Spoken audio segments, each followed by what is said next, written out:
Buenos días a todos. Muchas gracias, Vilma, por la presentación, Carlos, y a los amigos del Instituto por la invitación. Y muchas gracias por el honor de compartir el panel con los colegas esta mañana. Históricamente, la defensa de la propiedad ha estado directamente relacionada con la defensa de la libertad. Antes de ser reivindicada como un derecho inherente a todos los seres humanos en la Declaración de la Revolución Francesa, en el Bill of Rights o en el constitucionalismo latinoamericano, si es que hablamos de nuestra región. Antes de ser reivindicada como derecho, la propiedad era un atributo de los hombres libres. Sí, la propiedad existe desde el inicio de la civilización, pero no era un derecho inherente a cualquier ser humano, sino un atributo del hombre libre.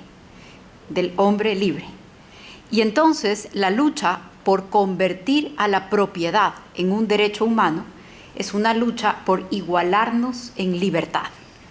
Es la reivindicación de la Declaración de los Derechos del Hombre y del Ciudadano de la Revolución Francesa, es la reivindicación del Bill of Rights, es la reivindicación fundamental del sufragismo de las mujeres en todo el mundo. John Stuart Mill, un muy conocido filósofo del liberalismo, escribió un libro que tal vez es la menos conocida de sus obras, y este libro se llama La esclavitud de las mujeres. También se tradujo como La sumisión de las mujeres, y fue el libro de John Stuart Mill traducido a más idiomas en su momento.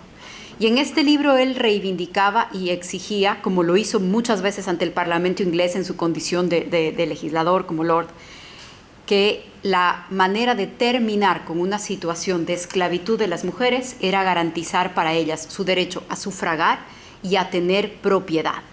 Que estas dos cualidades eran las únicas que iban a igualar su condición a la de otros seres libres. Creo que esto es muy interesante, esta relación que hay entre la propiedad como atributo de la libertad.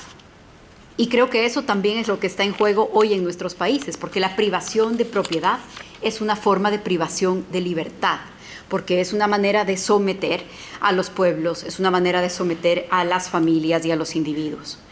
Efectivamente, varios de los panelistas hoy han hablado de una condición en la que yo me quiero concentrar en estos minutos, sobre una de las principales amenazas, como una de las principales amenazas a la propiedad y a la propiedad privada en América Latina, y yo lo enmarcaría como el deterioro del Estado de Derecho como característica de la democracia liberal.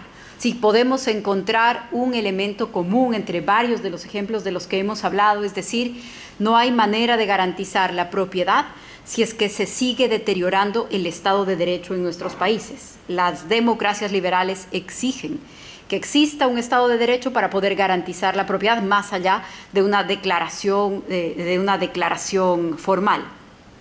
Y efectivamente se han mencionado algunas cosas aquí. El tema del registro de la propiedad, de la formalización de la propiedad. Yo agregaría, aunque me parece que sobre todo en los ejemplos de Daniel, este era el elemento central, la capacidad y la voluntad del Estado para garantizar el respeto a la propiedad privada de las personas, independientemente de su relación con los gobiernos. La capacidad y la voluntad del Estado para hacer respetar la propiedad privada, creo que es otro de los grandes elementos en franco deterioro en la región, y se expresa desde el desalojo de invasores hasta la prevención de delito, las sanciones por los delitos en contra de la propiedad, que no son ni los únicos ni tampoco los que más se han agravado en la región. Pero yo añadiría en ese contexto que una amenaza a la propiedad es la expansión de las economías criminales. A través de diferentes nombres y diferentes expositores han hablado de la narcotización de nuestros estados.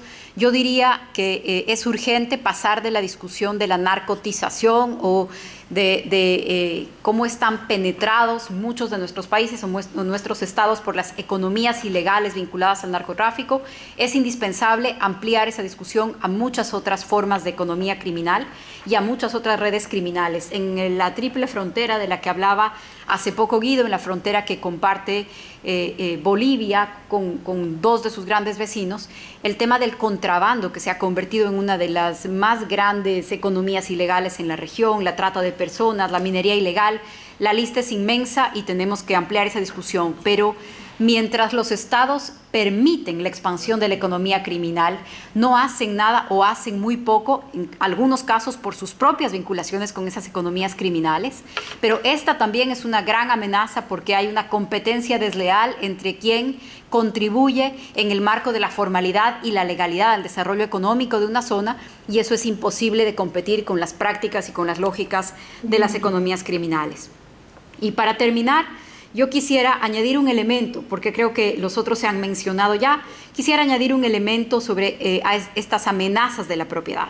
Y creo que una de las mayores amenazas contra la propiedad son los gobiernos cuya gestión empobrece a pueblos enteros, es decir, que el resultado de su gestión es que millones de personas caen día a día en la pobreza. Sería también muy interesante hacer una valoración de cómo ese deterioro de la situación económica de la población tiene un relato inverso en la situación personal de su riqueza, de sus finanzas personales y familiares, porque creo que además sería un gran indicador en todos nuestros países. Y quiero dejarles con esta idea. Hay un profesor americano, creo que en este momento en la Universidad Johns Hopkins, de apellido Hanke, que ha hecho una evolución de un índice que ya se usaba desde hace algunos años aquí, es el índice de miseria, de Misery Index, y acaba de anunciar el del año 2022. Este índice evalúa los siguientes parámetros: el desempleo, la inflación, las tasas de interés y la variación en el PIB real per cápita de un país. Y en el top 10 del índice de miseria del año 2022, y les voy a leer los países porque están 3 países de América Latina y quiero que escuchen cuáles son sus países vecinos, pero están Zimbabue, Venezuela, Siria, Líbano, Sudán, Argentina, Yemen, Ucrania, Cuba y Turquía. Estamos con 3 países de América Latina en el índice de miseria del año 2022, con los peores indicadores que expresan cuál es el estrés que la economía pone sobre la vida de cualquier ciudadano respecto de sus posibilidades de encontrar empleo y de lo que representa su poder adquisitivo con la economía que tiene ese país.